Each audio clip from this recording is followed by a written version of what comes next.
right. The October 14th, 2025 School Board regular meeting is called to order. Ms. Chesky, will you please call the roll? Mr. Cherry. Here. Mr. Link. Here. Dr. Jamison. Ms. Quintana. Here. Ms. Trigg. Here. Mrs. Watkins. Here. Mrs. Apel. Here.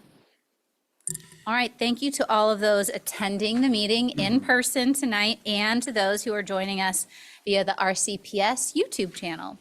So let us transition to the approval of the agenda. Is there a motion and a second to approve the agenda as presented? So move. Second. Moved by Mr. Cherry, seconded by Ms. Trigg. Is there any discussion? Hearing none, all those in favor say aye. Aye. Any opposed, say no. And the motion carries. The agenda is approved. Please rise and join me in the pledge to the flag. I pledge allegiance to the flag of the United States of America and to the republic for which it stands, one nation, under God, indivisible, with liberty and justice for all. All right, thank you. We will move on to school board recognitions. Dr. White, would you like to introduce the featured school for tonight? Absolutely. It is my pleasure to introduce our Roanoke Valley Governor's School, where Mr. Mark Levy serves as the program director. So, Mr. Levy, over to you. Tell us all about the Governor's School. Thank you so much. Chair Apel, Board, Dr. White, I really appreciate the opportunity to be here this evening and talk about the Roanoke Valley Governor's School. We're a very special program. You may or may not be very familiar with our school, so I'm glad to be able to have the opportunity to talk to you. I'm going to be brief because I want to allow for my students to talk to you about their experiences with us. But it is valuable for us to have the opportunity to, do I have a slide up here? Yes. I'll give you a little overview about the program. So we are an academic year governor's school. We are one of 19 academic year governor's schools in the state. We're one of the original 5. We're celebrating our 40th anniversary this year. So we're excited about that. Academic year governor's schools operate under a joint regional board. So we're a collaboration of 8 school divisions that work together. We have a member of each of the school boards that serve on the joint regional board. And we're really proud to be a great example of participation and collaboration in the region. We focus on math, science, and research. So our students have math class, science class, and a research elective with us. They attend for half of their school day, and they attend the other half of the day at their home school. So rigorous instruction is a key part of what we do, as well as that scientific research. So I'm going to step away and give our students an opportunity to talk a little bit about their research experience with us. So we're going to have Claire talk to us about our laboratory research. Jamal is going to talk about engineering. And Tammy's going to talk to us about student life at RVGS.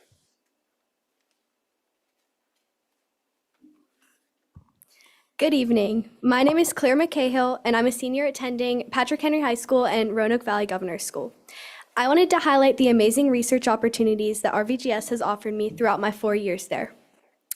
At RVGS, students participate in Intercession, a month-long research block that allows students to gain hands-on research and hands-on experience in research and self-led experimentation. Last year, my research elective was biotechnology, and with the many resources available at Roanoke Valley Governor's School, like the biosafety cabinets, plate readers, centrifuges, and incubators, I was able to synthesize gold nanoparticles and deliver them to colon cancer cells. This year, my research elective is mentorship, a program that allows seniors to work off-site during the month of January with researchers in fields of their interest. Many students are being mentored by researchers at the Fralin Biomedical Research Institute. I'm conducting research in a lab at Carilion Clinic investigating biofilm formation within pediatric hospital rooms. Whether on-site or off-site, RVGS provides such a supportive environment. With the help of outstanding teachers and mentors, students are able to explore many areas of STEM and develop passions as well as future career aspirations. I'm so grateful to RVGS for allowing me to explore science in such an in-depth manner and directing me towards a future career path in healthcare.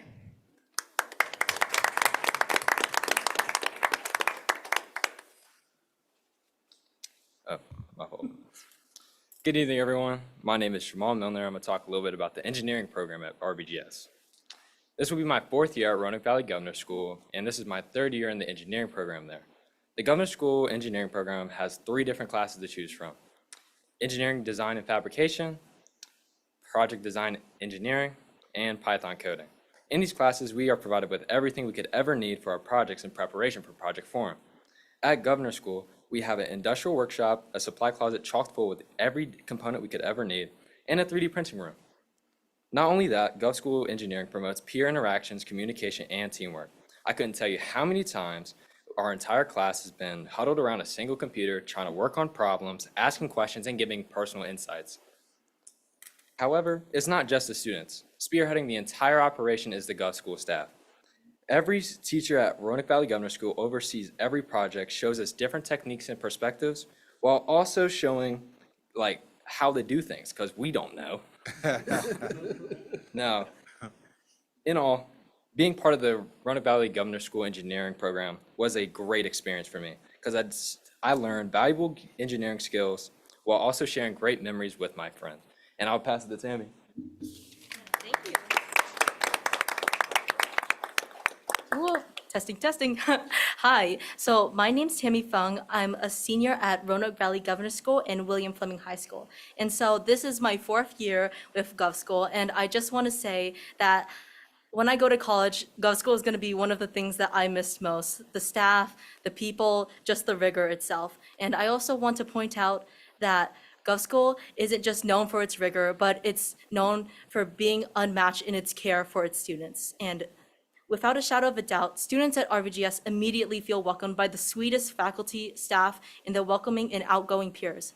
Every day, students are warmly greeted when they enter Roanoke Valley Governor School, and they're missed immensely when they leave. There's never a day where you really don't feel supported at Gov School. And we have a wonderful counselor, Miss Kathy Siebel, who goes above and beyond for us every day. Moreover, RVGS has many fun events. If you look at the lovely pictures over, on any of the TVs that you may see, Gov School is unmatched in uplifting school spirit and making their students feel welcomed and excited. So rigor and learning isn't the only thing that Gov School offers, but it offers excitement and it offers a nice, friendly environment and community every day. The RVGS community is always inviting, always loving, and always open to hearing our ideas. We've had so many fun events and opportunities throughout the years, and everyone goes above and beyond to make it fun for everyone. And for some examples of these fun events include our gingerbread building contest, which also acts as a fundraiser, Gavi Gala, because RVGS lab rats, it's after exams, so we have a nice little fun dance where we all just come together after school and just celebrate, yes, we're done with our exams, and it's some of the funnest things ever. And so thank you so much for your time.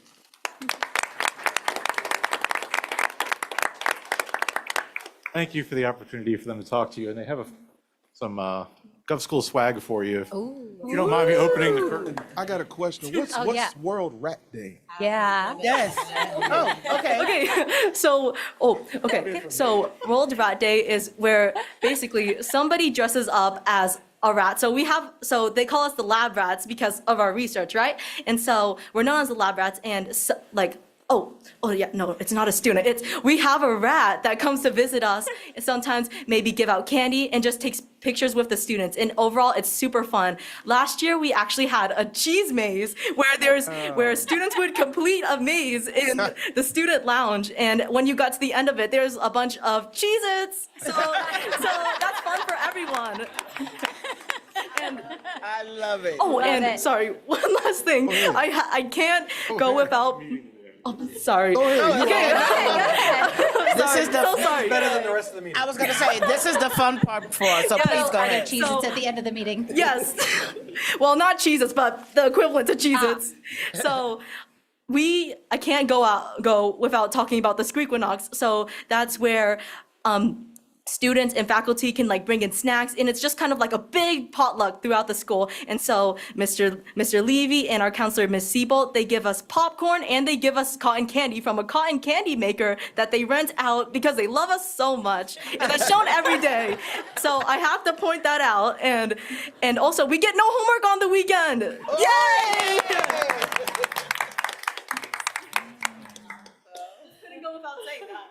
I love it. Now time for your Cheez-Its. I have to say that when you visit, if you get an opportunity to visit Project Forum or any of the events, you will see for yourself the excitement and enthusiasm. I have an opportunity to serve as the superintendent's representative. Dr. Jamison is the chair of the board, and it's just a wonderful program. Thank you so much. Thank you. My second lab rat.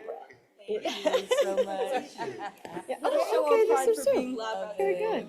I was gonna say, do we really get Cheez-Its? Yes. But it's equivalent to Jesus because it's Okay, what do we have to do to get one of those shirts? I like them shirts. I know. Like, see, look at those. Come on by. All right, I'll stop by. Thank you, okay? Mr. Levy. Thank you so Thank much. you. And before our students leave, I think Ms. Mitzel may get a picture of you all. Yes. Okay, thank you so much. We loved hearing about that. Let me pull Tammy away from the Love it. Too long, too long. All right. I love her energy. I know. October is designated, well, moving on. October is designated by the Virginia School Board Association, or VSBA, as Bullying Prevention Month. I would like to ask Board Member, Mr. Cherry, Vice Chair, to read the statement to reflect our position. Sure. The VSBA Board of Directors has designated October 2025 as VSBA Bullying Prevention Month to promote awareness of school bullying. Childhood bullying is a significant problem nationwide and can contribute to increases in school absenteeism, mental and physical stress, poor school performance, low self-esteem, and in some cases, school violence. Statistics show that students who experience bullying are at an increased risk for depression, anxiety, sleep difficulties, lower academic achievement, and dropping out of school. Centers for Disease Control 2021. School board members, superintendents, school leaders, teachers, administrators, and parents play a critical role in creating a climate where bullying is not tolerated. It has been proven that when adults and children stand together, bullying ends. Bullying Prevention Month is a great time to consider how you can help raise awareness about bullying and take action to stop it. Thank you very much, Mr. Cherry. Okay, now moving on, let's continue with the personnel list. Is there a motion and a second to approve the personnel list as presented? So move. Second. Moved by Ms. Quintana, seconded by Ms. Watkins. Is there any discussion? Hearing none, all those in favor say aye. Aye. Those opposed say no. All right, the motion carries and the personnel list is approved. Next on the agenda is the consent agenda. Is there a motion and a second to approve the consent agenda as presented? So move. Second. Moved by Ms. Watkins, seconded by Ms. Quintana. Is there any discussion? Hearing none, all those in favor say aye. Aye. Any opposed, say no. Hearing none, the motion carries. The consent agenda is approved. And Ms. Watkins, one of your favorite and our favorite parts of the meeting, please tell us about the gifts that have been received by RCPS. Absolutely. Thank you. Thank you. The board accepts with gratitude the following donations. The RCPS McKinney-Vento program recently received 2 contributions in support of students experiencing housing instability. Anthem donated school supplies valued at approximately $1,548, and Shallow Baptist Church contributed a $1,000 monetary gift. Southern Refrigeration generously donated used HVAC equipment to the Daytech HVAC program, providing students with valuable hands-on learning opportunities. The donated equipment, with an estimated value of over $8,000, will be used to help students gain practical knowledge of HVAC systems and components. The Community Empowerment Center at Booker T. Washington recently received 2 generous contributions in support of its mission to serve the community. Green Standards, a national sustainability office decommissioning service, donated office furniture to enhance the center's workspace and resources. In addition, Superintendent Dr. Verlita White contributed a wooden rocking chair, table, lamp, and rug to furnish the Welcome Center. creating a warm and inviting environment for all who wish to visit. Again, I want to always thank our community partners for your donations, your contributions, your partnership. It's invaluable. In order to move our students forward, we know that it takes our entire village, and that's our entire community. And we lead by example with this district in Dr. White donating personal items, just to make sure that our guests at the Community Empowerment Center feel welcomed. So thank you, Dr. White. Thank you, community partners. Anyone else who wants to jump on this train, we are ready and waiting for you. Thank you so much. And no gift or donation is too small. Thank you, Ms. Watkins. And thank you, Dr. White, and all those who gave towards RCPS and our families and students. On to citizen participation on agenda and non-agenda items. Mr. Cherry, do we have any signups this evening for agenda or non-agenda items? Yes, we have two. So I'm going to read this and we'll call up our first. Is it two still? Okay, I'll read this and we'll go ahead and get started. The school board values open communication and we look forward to receiving your comments. We encourage all participants to engage in civil discourse and ask that you keep your comments respectful in helping us achieve this goal. To ensure regular opportunities to address the board are available and that the board has time to conduct its business, up to 30 minutes is allowed for public comment at regular board meetings. Citizen comments offer an opportunity for the public to inform the board. The board and superintendent generally do not respond to comments made or questions posed. All individuals are urged to provide written copies of their comments or other materials supporting their views to the clerk of the board, who will ensure dissemination to board members. Staff present at the board meeting and whenever possible will assist you with your inquiry. Please state your name for the record and state whether you reside in Roanoke City or not. And we ask that you keep your comments to 3 minutes. Speakers may not cede their time to another individual. There is a light at the center of the podium, right there. That light will turn yellow when you have about a minute left. All right. And we have our first speaker today is Misty Vickers.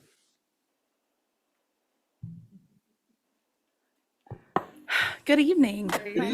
My name is Misty Vickers. I live in the Grandin area. My daughter attends Virginia Heights Elementary.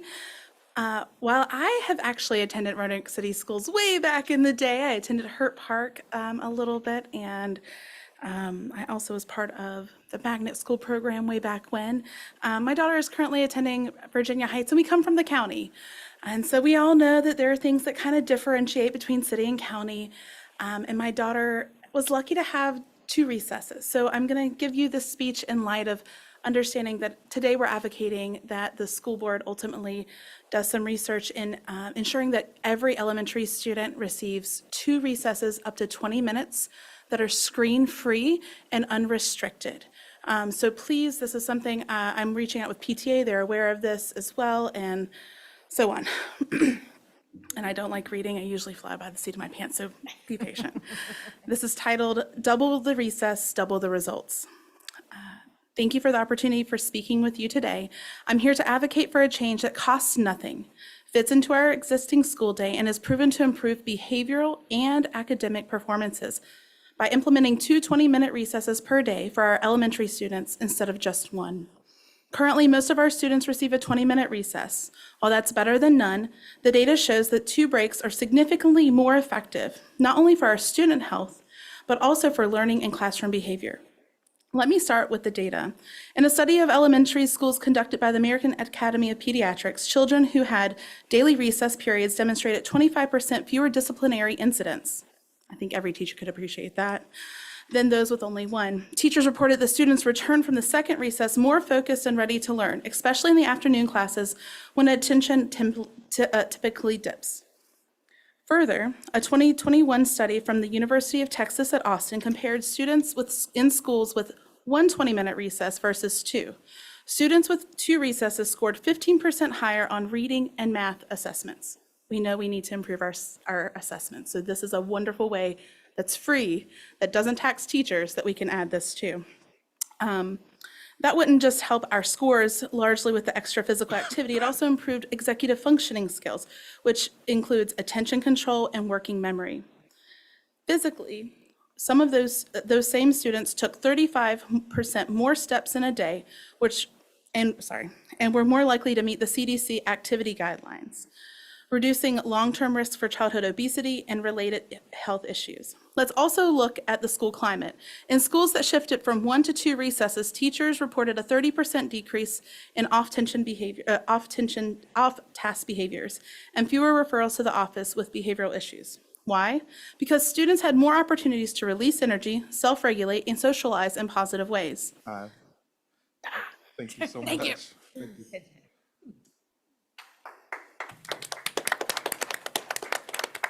All right, our next speaker, I want to say this right so bad. Is it Winnie Vicker?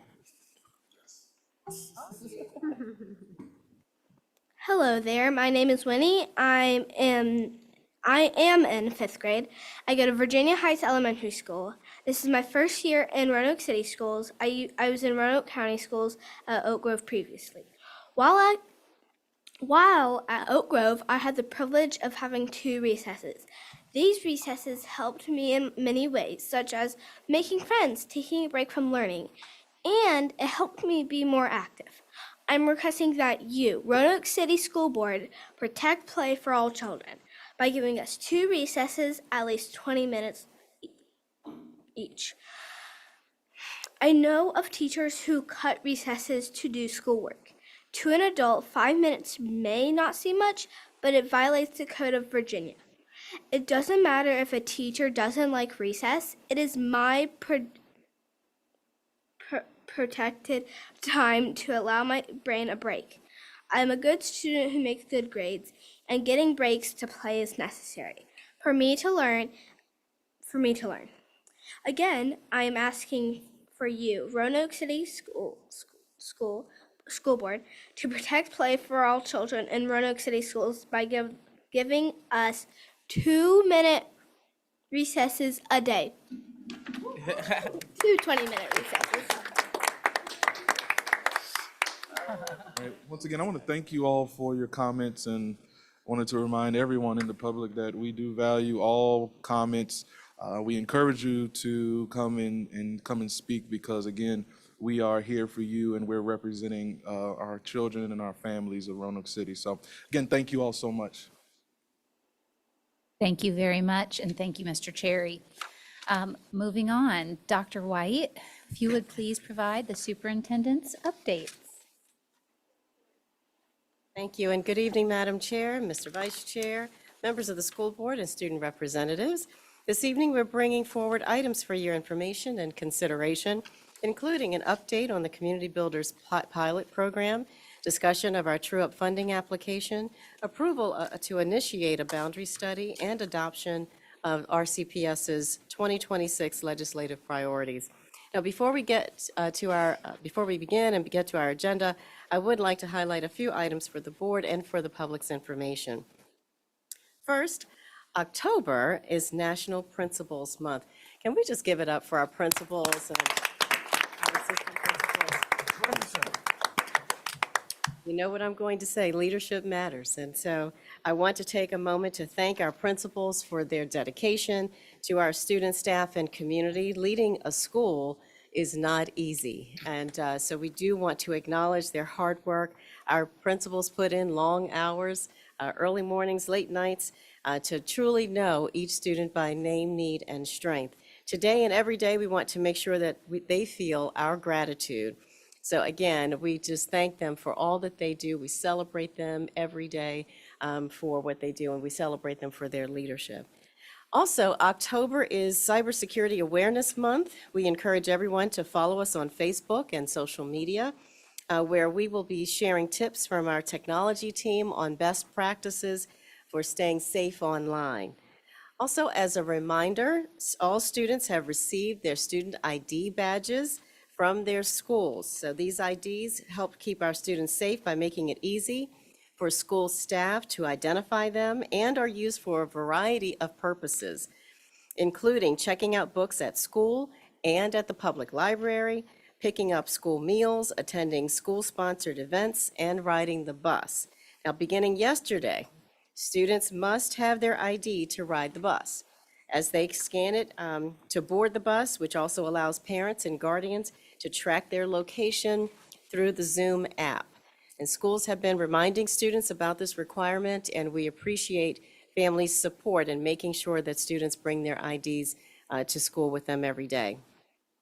Also, at our September workshop, we reviewed the annual Student Performance Data Report and shared that we would be providing additional information once the Student Performance and Support Framework data had been released. Now, the Virginia Department of Education had initially projected a release of that data this week, but they have since informed us that that has now been postponed to a later date. So we will continue to keep you updated, and we'll share information with families as soon as we know more. Finally, we are proud to share that one of our own students has been named the Junior Achievement Southwest Virginia High School Student of the Year. Please join me in congratulating Andre Chapman, a senior at William Fleming High School.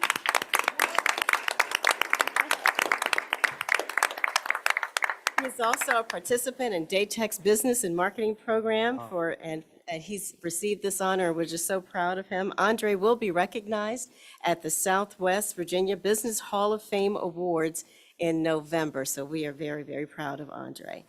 Now, we're going to start with community builders. To begin our report this evening, I will ask our Director of Community Engagement, Corey Alder, as well as our Coordinator of Youth Development and Intervention, Josh Johnson, to come forward to provide an update on our Community Builders pilot program.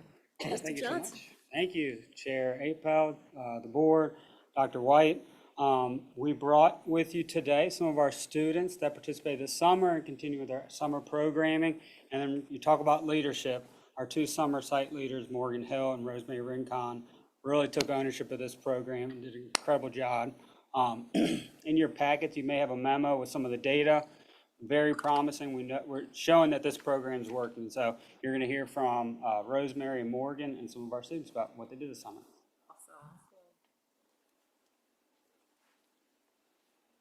All right, I believe I have some slides prepared for you with a little bit of information on them. Awesome, thank you. All right, so as most of you are aware, Community Builders was funded by the state legislature in May 2024. Roanoke City Public Schools received about $280,000 from that. Appreciate it.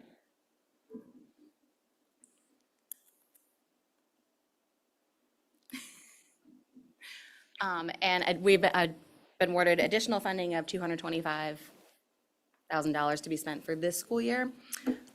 We have provided programming that aims to reduce gun violence, improves workforce development skills, CTE readiness, community engagement, and personal growth for our students.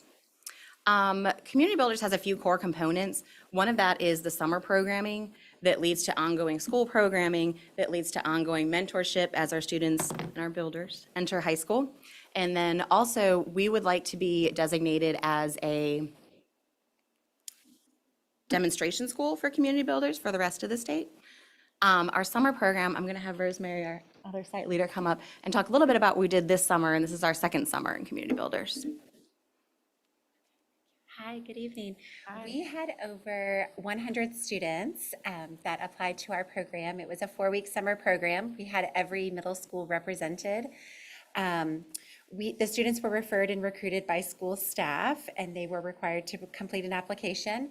The students were led by 16 RCPS staff members that included instructional coaches. We even had an administrator, counselors, teachers, and a college academic advisor. During the 4 weeks, the students completed a variety of experiences that included field trips and activities, career exploration programs. And so these are some of our community partners that our students worked with this summer. And here are some pictures of different activities that we had with a cookout. We had STEAM activities for them. We had the Roanoke Sheriff's Department and the Police Department come and do bicycle safety with the children. We also went on various field trips to Virginia Western, to Radford, as well as the rescue mission where students volunteered. We went to Explore Park and multiple opportunities for them. We're going to let the students speak about the rest.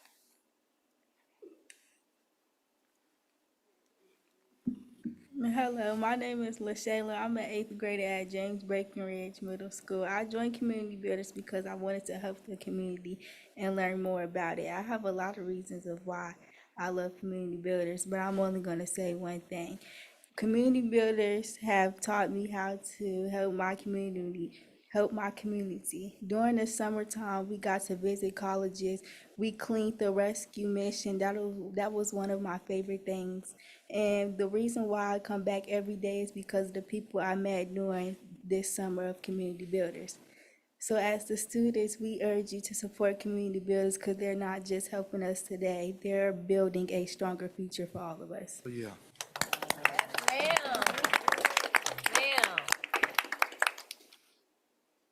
Hi, my name is Jada. I am a freshman at William Fleming High School, and I did Community Builders my 8th grade year. And I really did love Community Builders because it taught us how to take care of our community, and it was teaching us how we can help our community even more better. And we got to plan different like things for the on our calendars to help the community out and everything. And I really do wish we can do that at high school. So that's why I love that we could do this, that 8th graders can do this now, so they can get like a little community service in. Yeah. Thank you.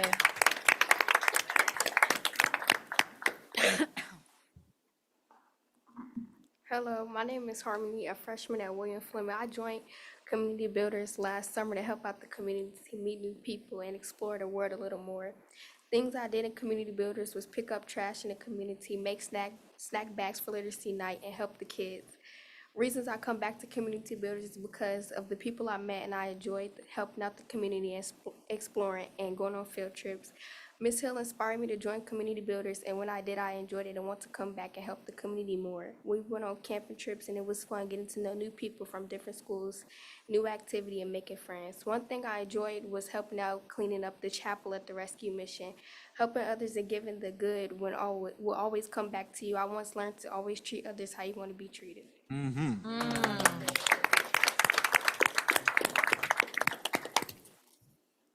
Hi, my name is Liliana. I'm an 8th grader at Breckenridge. I joined Community Builders in the summer and during the school year. I really enjoy Community Builders because I get to meet other people from schools, especially in the summer. And in the school time, it just like, it gives me something to do after school, and I get to hang out with my friends and really like plan stuff for the school, and I really enjoy that. And I keep coming back because I really love everybody that has to do with Community Builders, and I love like talking to people and doing fun things.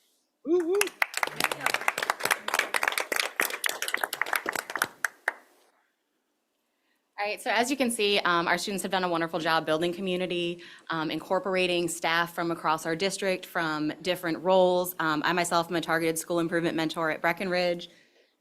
These are some of my builders that I get to see every day. And you did hear how much they want to keep moving forward with this program. The summer programming with our rising 8th graders really gets them involved. A lot of my girls that are here today have come back and they've brought new friends to Community Builders this school year. So it goes from, oh, we've got 10 Breckenridge kids, we've got 20 Breckenridge kids, to we've got kids going to Fleming wanting to do it. So we really hope that with the data, with our track record, with the involvement of our children, and with the enthusiasm of our builders, that we can continue this program into the future. Thank you. We're all available if anybody has any questions for us. I just have one, if you don't mind. Go ahead. Just, so this past summer's program had 100 participants. The year before was how many? On paper, we had 76 on it, 55 attended. So double almost? That's Yes. fantastic. That was my only question, thank you. Did anyone, go ahead, Ms. Yes. Quintana. And this is for the students. With all that you have been exposed to in the program, have you guys started to think like what you would like to do when you grow up? Yeah, actually, we do like that. We had did that for our activity Thursday actually, and we had wrote on the little paper what we wanted to do and stuff. That's good. Thank you. I don't have a question. One of our programs for Okay. community builders at Breckenridge, they had done vision boards. You want to talk about that from Girly Group? At Breckenridge, we did girly. We had a girly group, and we did vision boards just to get like ahead, like a future, how you want your future to look. It didn't have to be like in 20 years. It could have been like in 5 or 10 years. So that's why I really like community builders too. It gave us something to look out of. Thank you. Thank you. All right. Ms. Trigg, I think you had one more comment? Yes. You all are amazing. Keep doing what you're doing. Keep wanting to build your community because it's going to make everything better for you. I am actually just excited just to see how you all just came with so much courage to speak. So I think that is very awesome. And you have some great mentors around you. So keep up the great work. You over here. What event was it this summer I went to? Y'all remember? I forgot what it was. Our end of the year award? And yes, and I wanted to say they got more energy than this. Okay. They be We had a real talk in the subtle. car on the way here. We're keeping it professional. But the key things I heard. But the key things I heard was, I got something to do, and I'm glad you started earlier. So just wanted to kind of highlight that there is power in giving our young people something to do after school when they're busy in the community with boots on the ground, with mentors and some examples in the community. You don't know what you can expose these children to that we may be looking at future principals and teachers. So That's right. I just wanted to say that and tell you all, thank you for what you all do, and thank you all for actually being engaged. You can tell when kids don't want to do it. Y'all got smiles on your faces. Y'all are saying and being honest, and I really love that. So again, thank y'all again. I love that. I'm happy. Thank you. Thank you. Thank you. And I especially like that planning to request designation for Roanoke City Public Schools as a demonstration site for the rest of the state for community builders. So, Got some swag for us too? yes, Believe me, man, voices have some swag while matter. you're All Yeah. right, thank you very much. Go get some And we swag. love swag. We love swag. Bring it on down. Yay, we love swag. And afterwards, Ms. Mitchell's going to make sure you get a picture. You want them up here with the board? Oh, yeah. So we'll come up with the board. Oh, right here. Thank you, baby. Thank you so much. Who got chair? Come closer. She's not here, but Where mine at? We can give it to Thank you, Ms. thank you. Trusty. Thank you. So in the future, I expect one of y'all to be a board member for Roanoke City Schools. Just saying. Student rep, yep. Junior year. thank you so much. Okay, we all getting? Okay, yep. Yes. Can you spread out a little bit? Spread out. There's a lot of us here. All right, ready? 1, 2, 3. Perfect.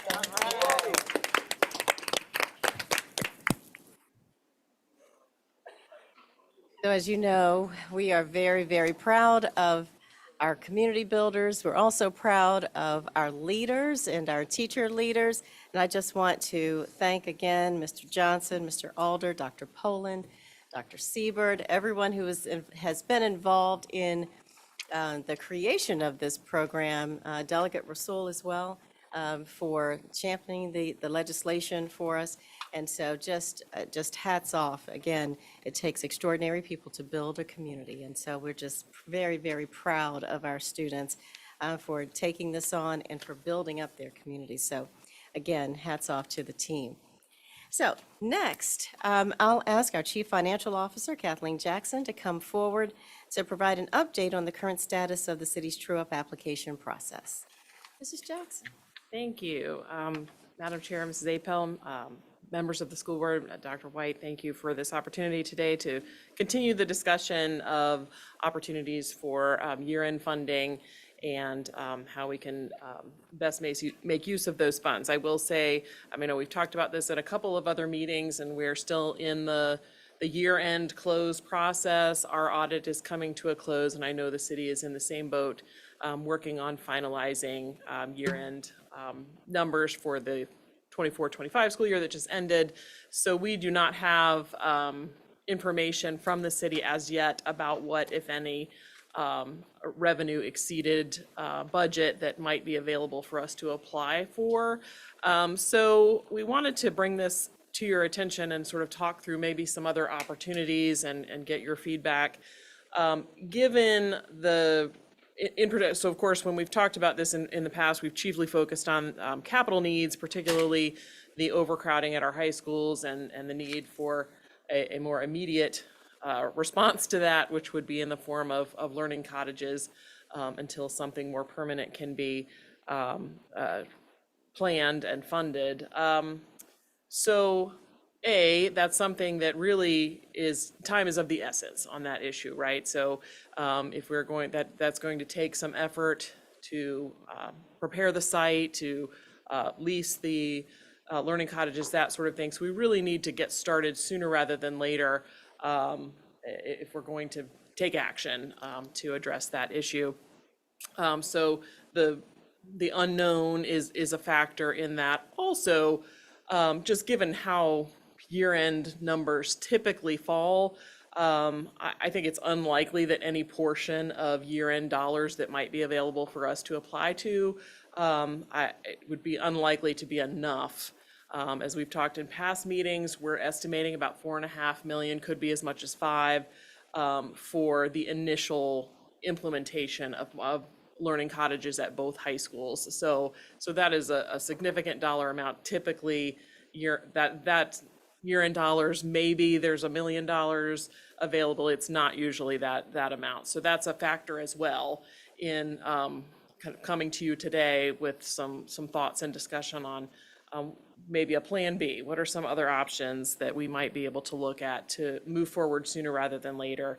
So one thing we wanted to bring to your consideration is capital funds that, of course, the school board has set aside over the last several years in an effort to rely less on debt funding for maintaining our school facilities. And of course, we have some changes in how those year-end dollars and fund balances are managed, and the intent at the city level of funds staying on our books versus going back to the city and that sort of thing. So as you may recall, of those funds that accumulated in that capital fund, the city council reappropriated $17.8 million of that this year for the projects that were already approved in our capital improvement plan. Beyond that, there's about $8 million, a little over $8 million that is unappropriated, sitting in that fund. So that was one thought that perhaps we might consider broaching that subject with our council partners to see if that would be amenable to reappropriate those funds for the purpose of implementing and maintaining modular units at both high schools so that we could move forward sooner rather than later. So I wanted to bring that to you for thought and any discussion or comments that you might have today. Thank you. So first, I did want to work backwards from first day of school, July or August of, what will be our first day of school? Mr. Freeman, what's our first day of school for 2026? It's earlier, it's a week earlier. August 14th. Sorry, I called you out. I was gonna say, is it July? But no, it's like August 9th or 10th or something. August 10th? So working backwards from that date, when would modulars need to go in? Like, what would be the start date for them to be online on August 11th? I don't know that can be done, unfortunately. We Even We today? need to start now. With permitting, site selection, utilities, hookups, safety and security, all of those things, if we don't start soon, we're not going to have it. Okay, so this is also as soon as possible. Because I know that's something that was also playing into the timeline of requesting from the true-up. If we wait another month to make a true-up request for those dollars to go towards the modulars, for example, that also still may be too late and possibly not enough, as you mentioned. So on this side of the table, did anyone have any questions or comments for Ms. Jackson at this time regarding the true up or regarding the modulars? I just have, and I think it goes to Mr. Perkins. I'm like, so basically we are late. Right now, we are late. If we want the modulars in place for the first of school 2026-27 school year, we've got to start today. And we've started the process, but we have permitting with the city, which is time consuming. We have site selection. We have all of those things that we have to start. So having the funding allows us to start Move that. forward. Yeah. Okay. Thank you. Thank you. Mr. Link? I have a lot, but I'm trying to select them. To revisit for the conversation in this room, the lifespan of the learning cottages is roughly the same as the amount of time we are trying to bridge until we get a new high school online. Is that a true statement? That's true, yes. Okay. What is that timeline? Like, what is the lifespan of a modular? About 10 years, which is why we're evaluating whether to lease or to buy them outright, depending on where we go with the third high school. Okay. On it. And then to revisit a very subtle word that Ms. Jackson had, $4.5 million initial cost. What is the total life cycle cost of these learning cottages? Our estimate is that there will be ongoing costs in the subsequent years of roughly around $1.5 million. So if we look at that over expecting likely potentially 10 years of utilization, that we're looking at close to $18 million over the life of the use of those facilities.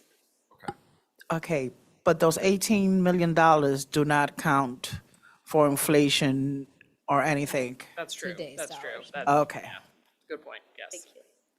So we can technically be looking upwards of $20 million. That's a Would good that point, be a yes. good? I think that's accurate. Yes. Thank you. That also is for the facilities. That does not include any staffing changes that might be necessary.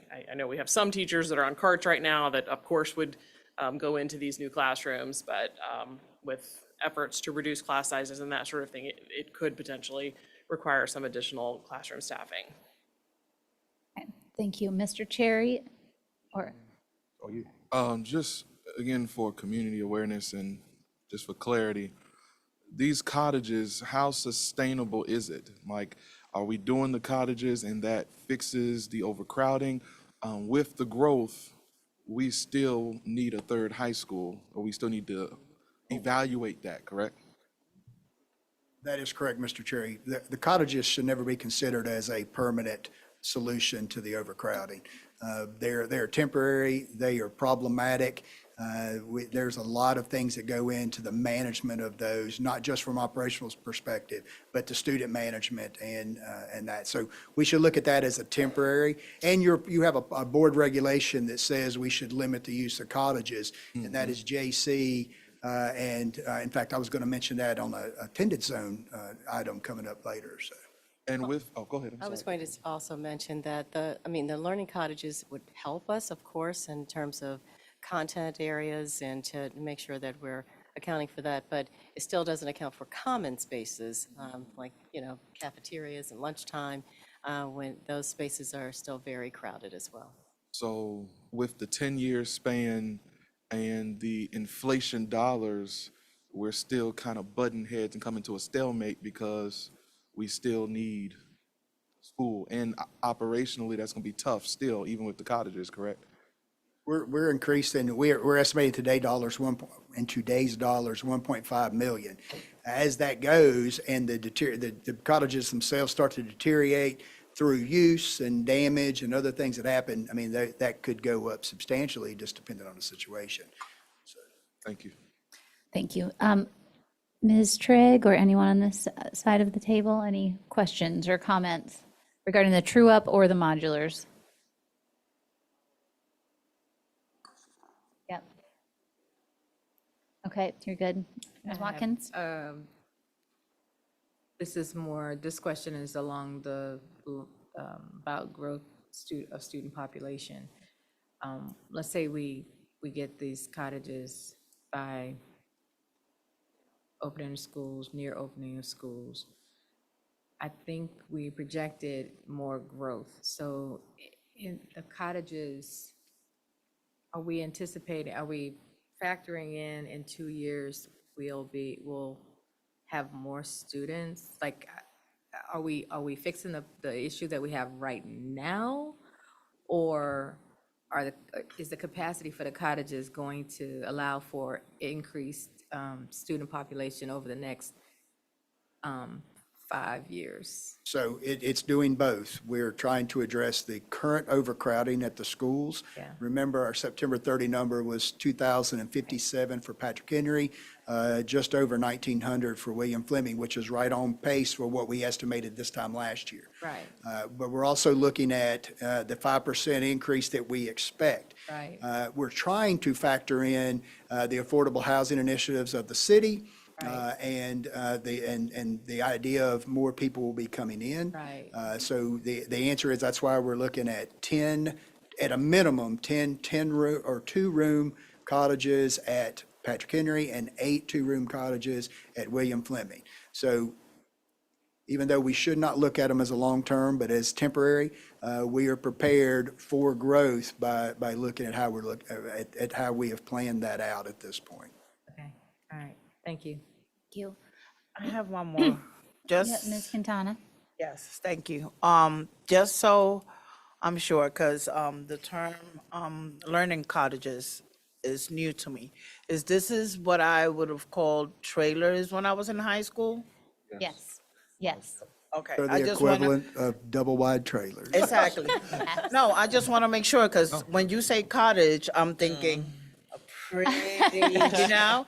So I want Well, we will try myself, to make them pretty, but I just want the They will public come to with know. gingerbread trim. Okay, great.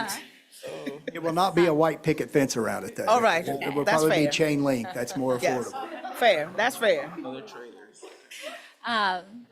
Thank you. A couple things I wanted to note.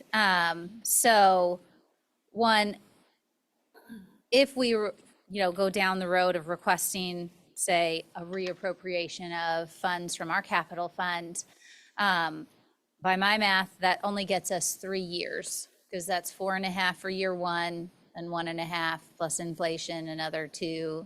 That'll get us 3 years before we're still addressing this again. And each year we would have to request that reappropriation in the budget. So again, this is I'll be Dr. James right now. We do not typically spend one-time monies on things that require sustainable expense. That's right. So was there anything you wanted to add to that? Yeah, that's a very good point. So it is something that, that this use of funds is certainly an appropriate use of capital funds. It is absolutely a capital expense to establish and maintain these facilities. But you are right that it would not, it would allow us to move forward and get things started, but it is absolutely something that in 2-3 years, we would have to be prepared to incorporate those ongoing costs into our operating budget. Okay. And then additionally, I don't know that we could also consider them assets. It's different than when we say use debt service to build Preston Park Elementary School, and how we would, mentally, psychologically budget for something that is intended to be temporary. So just something for us to keep in mind, that we are still investing money in our students, but we're investing a large amount of money in something that isn't intended to be a temporary fix. So, Basically a Band-Aid. yes. Okay, so it sounds like, and I do believe that our next meeting in 2 weeks is going to be a special meeting, so that means we'll have voting capabilities and live streaming at that meeting. So it's, we will, of course, the agenda will be posted as per usual, the days in advance. So, if we recognize that this needs to be, taken care of, at least a decision needs to be made as soon as possible if we want to be online for fall of 2026. That would sort of be the next steps to get the approval of the school board for whatever we would then present to city council and request their approval. And Madam Chair, I would only also offer for the board's consideration that the ongoing cost, that 1.5 million for the ongoing costs, would need to come from somewhere. So again, we need to keep that in mind as we're building out future budgets, that 1 point, and, you know, again, with funding kind of vulnerable federal, state, local, that's something that I would like to keep on the board's radar as you're making your decisions and considering the vote for next time, that, again, it's a reality, and I'm not speaking against it, I'm just saying that we need to remember that that 1.5 million will need to be accounted for in future budgets. Thank you. And just to wrap up, this section of our agenda was on true-up funding, that application. And so just for the public, we will continue to address that at future meetings as we know what is available for us to apply for in advance of the board approving a request to the city. All right, thank you, Ms. Jackson. All right. All right, very good. Thank you, Madam Chair, and thank you, Mrs. Jackson and Mr. Perkins. Thank you so much. Next, I'll ask Mr. Perkins to come back up, our COO, to request authorization to initiate a comprehensive boundary study. So if you'll recall, last year, our partners at Spectrum Design presented our completed feasibility study, which identified several concerns related to overcrowding and the educational adequacy of a few of our elementary schools. So Mr. Perkins will provide an update on this information and next steps to move forward. So Mr. Perkins. Yes, Madam Chair, Mr. Vice Chair, members of the board, thank you, Dr. White. Ladies and gentlemen, we are asking for your approval tonight to begin an attendance zone or boundary review in accordance with Board Regulation JC. This will allow us to engage an expert facilitator to provide a recommendation, which we will take to an attendance zone boundary committee and engage the community in input. This will serve, there's two things. There's an initiating event with the new Preston Park Elementary coming online. This is part of a three-phase recommendation we have made to the board. Phase one would allow us to balance the attendance zones or the boundaries on the north side of our city so that we can have smaller class sizes and improve the learning environment of those students. The second part of this, and there's three phases, but really the second part is to establish in this first initiation, to establish feeder patterns for a potential third high school. That is the long-term goal of these three things. The second phase is to address the three elementary schools identified in the feasibility study, and the third phase is to address the overcrowding at Crystal Spring Elementary. And we hope to do this we'd like to do this in 3 years, but we understand that it will take time to address this and move through it with community input and such. But we'd like to get the first phase kicked off, which we anticipate will be 90 to 120 days. Thank you, Mr. Perkins. Is there a motion and a second to approve authorizing the Chief of Operations, Mr. Chris Perkins, to initiate the next steps necessary to conduct a comprehensive boundary study? So moved. Second. Moved by Mr. Cherry, seconded by Ms. Trigg. All right, is there any discussion?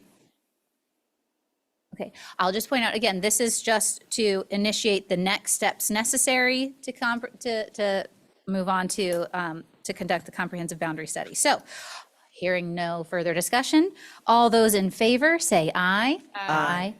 Those opposed say no. The motion carries. Mr. Perkins, you are authorized to proceed with the next steps of this boundary study. Thank you. All right, thank you. All right, next I would like to ask our Constituent Services and Government Relations Officer, Dr. Alan Siebert, to present the final draft of the 2026 General Assembly legislative priorities for your review and approval. Good evening, Dr. Madam Siebert. Chair, Mr. Vice Chair, board members, student reps, Dr. White, and all in attendance, good evening. On behalf of the Superintendent's Policy, Governance, and Legislative Committee, I'm pleased to bring to you for your second review, for consideration for adoption, your 2026 legislative priorities. Don't plan on doing a deep dive here unless you have questions, because we did this at your workshop on September 23rd. But for your review, you have 6 areas of priority emphasis. Local control, because you as a board know and can serve your community better than the General Assembly. 2, safety and security, because that is a shared responsibility for the community, for the families, for the students, and for our Commonwealth. Third is our commitment to serving all students. Public schools, public means everybody gets to come. And if everybody gets to come, everybody has the opportunity to be served, be valued, and be safe. And so we want to serve all students. Fourth, governance and budget. A lot of money being talked about here tonight. The budget is the plan that funds all the other plans. So we need to make sure that the Commonwealth has a budget plan in place that supports public education. Related to that, very directly to that, but on its own is employee compensation. As we discussed last work session, our profession is moving backwards. When we think about income and pay for compensation for teachers in particular versus 15 years ago, they have lost buying power. And then sixth, assessment modernization. You've been dealing a lot and hearing a lot. I'll be hearing more about accountability.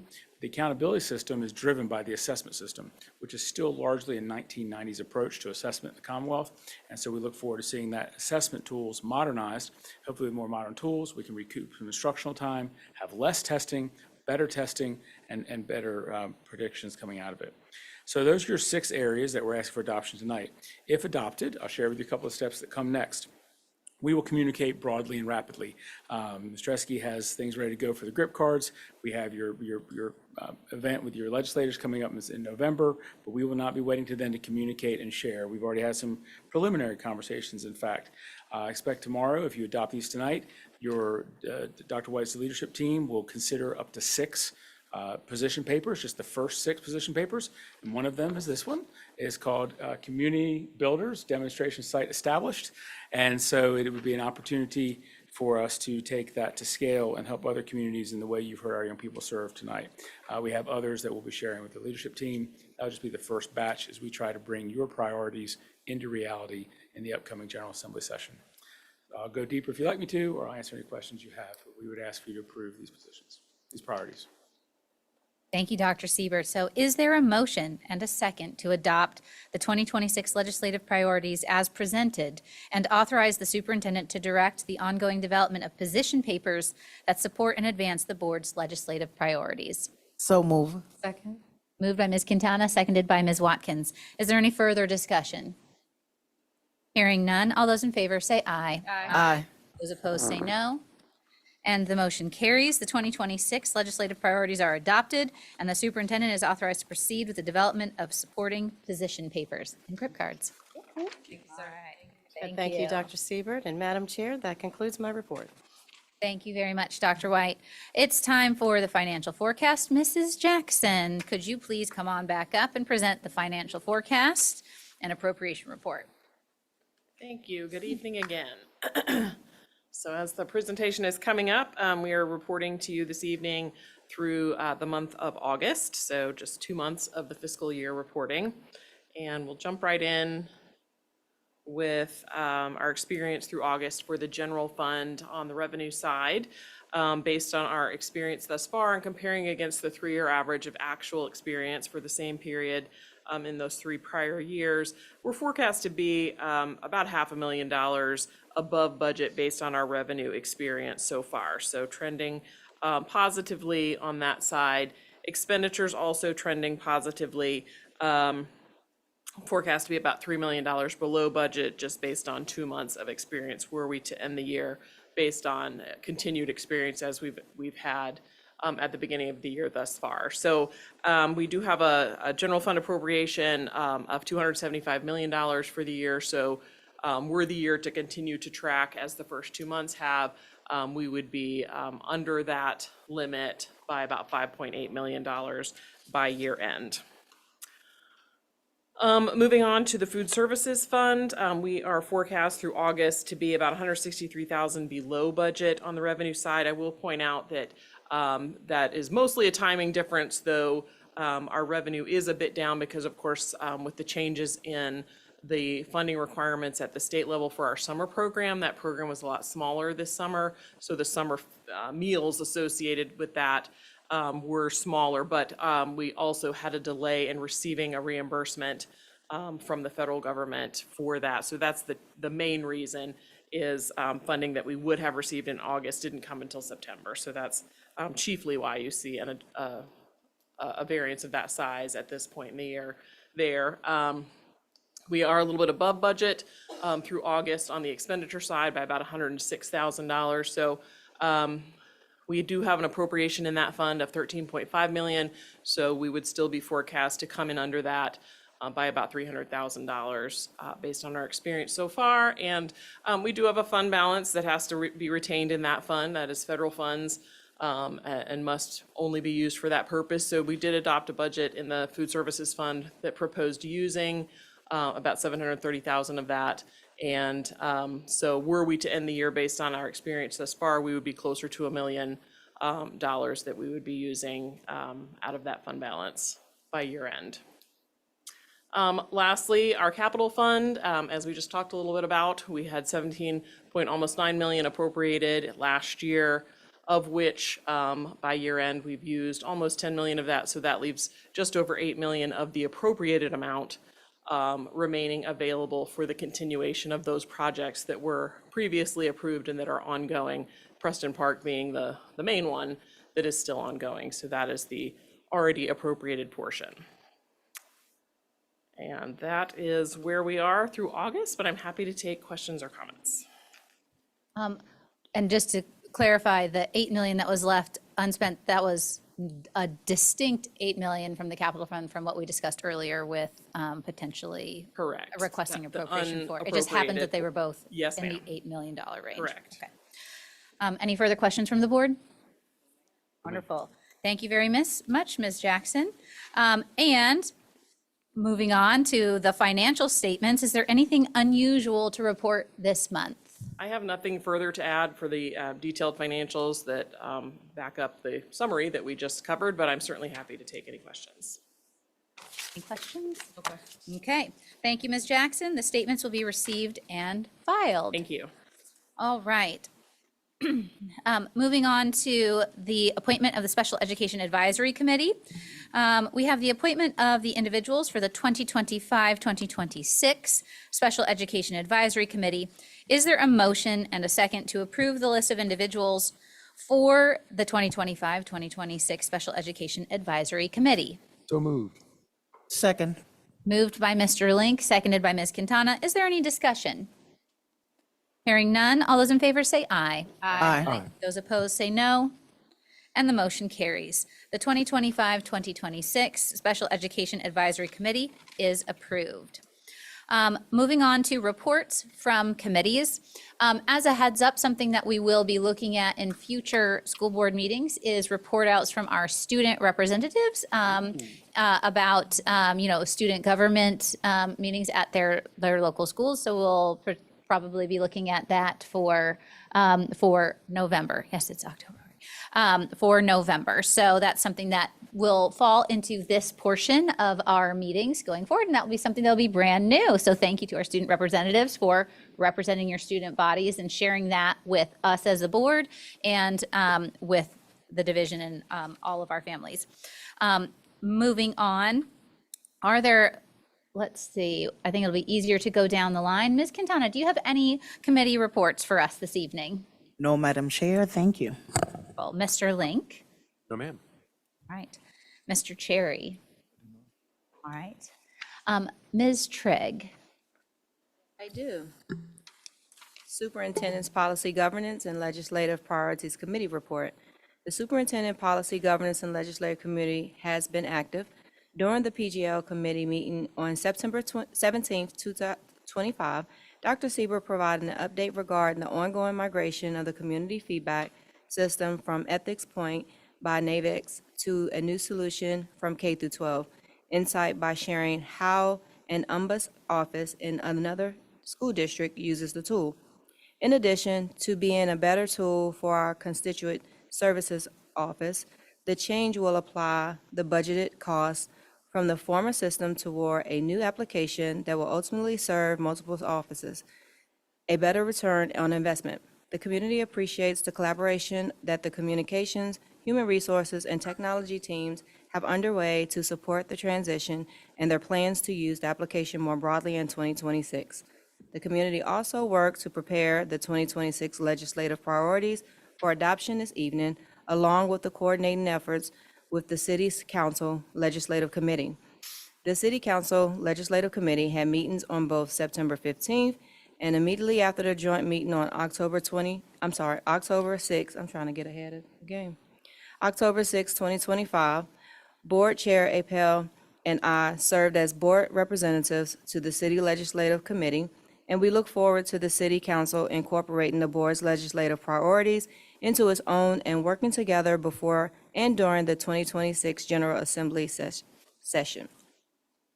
Reminder, the board's annual Take Your Legislator to School Month will take place at 9:30 a.m. in the William Fleming High School Library on Tuesday, November 25th, 2025. As always, board members with policy and legislative priority ideas are welcome and encouraged to share them with the committee at any time. Thank you, Ms. Trigg. And Ms. Trigg, did you have any other committee reports aside from PG&L? No, Madam Chair. Thank you. Ms. Watkins? I don't have an official committee report, but I do have for board development, I do have one. Want to mention one thing? Yeah, I Please do want to do. mention one thing. Thought this one was timely from the board handbook. Just a reminder that for board development, Dr. Jamieson and I are choosing information out of our school board handbook to share publicly and to remind not only the community, but our board members of our duties and responsibilities. The section that I looked at and thought was fitting was some of the principles of our board, and I just want to name one of them. With the elections coming up, one of our principles is that our board is independent and apolitical. We need to be reminded of that from time to time, no matter what our personal beliefs or alliances are. As a board, we are independent and apolitical. We are here for the best interests of the children in the city of Roanoke. Okay? Thank you for that reminder, Ms. Watkins. So the Technology Committee did meet this month. It was our first meeting, our first quarterly meeting. Dr. White provided a bit of an overview with various implementations and reviewed and provided feedback on AI and education, something that RCPS has been on the forefront of being involved in at the state level, and the implemented digital resource approval process. Then the committee discussed technology pros and grows in the areas of devices and access, artificial intelligence, instructional tools and support, monitoring, safety, and security, as well as collaboration and communication and how those tie in with technology. So the next steps of the committee will be to work on picking one or two, probably two priorities for the committee for its work this year. Also, as noted, it's Cybersecurity Awareness Month as well. So that wraps up the Technology Committee report. Additionally, just a note that the Joint City Council School Board Finance Task Force did have our second meeting earlier today.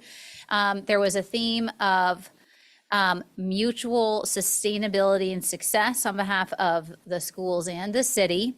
Sustainability is something that you've heard us mention time and again whenever we are budgeting. So RCPS, we presented our initial impact study on what budget implications would do, what impact that would have on our school division. We do plan on meeting again, hopefully in 2 weeks. And we also want, as a division, recognize that our CPS is on an upward trajectory. We talked about initial student report findings last month, including also at our school board retreat. We got a strategic plan update. We're halfway through the strategic plan, and that strategic plan is not just lip service. It's things that we are on track in a lot of categories to meet 6-year goals. So, so our priority as a division is what we can do to ensure that the budgets that we have to work with keep the momentum going on behalf of our students and our staff and our division. So I believe that concludes committee reports. Trying to see if there's anything else. Okay. So is there any ongoing business to share at this time? Okay. So some event reminders and dates. As mentioned, in 2 weeks, October 28th, that's a school board workshop, but it'll most likely be noticed as a special meeting because there may be voting and it will be streamed live on our RCPS YouTube page. Then November 11th is our next school board meeting at 6:30. November 18th is the Teacher of the Year dinner. Those are excellent events where we get to really celebrate our staff. Then November 19th through 21st is the VSBA, or Virginia School Board Association Fall Convention in Williamsburg. And as Dr. Siebert mentioned, Take Your Legislators to School event is November 25th, right before Thanksgiving, leading into that holiday break. So, and then if you want, you can mark your calendars. Breakfast with Santa is on there too. So, and that'll round out 2025 if you can believe it. So, is there any other ongoing dates that I miss, or any upcoming events that I missed? Breakfast with Santa. Oh, yeah, birthdays, huh? Breakfast with Santa makes me happy. Yes. Happy birthday. Yes. Ms. Watkins, who Watkins and else? Mrs. Jackson. Oh, Happy birthday. Happy birthday, hey, hey. Libra Nation. Libras are in the building. all right. Hearing no further business, this meeting is adjourned. Thank you.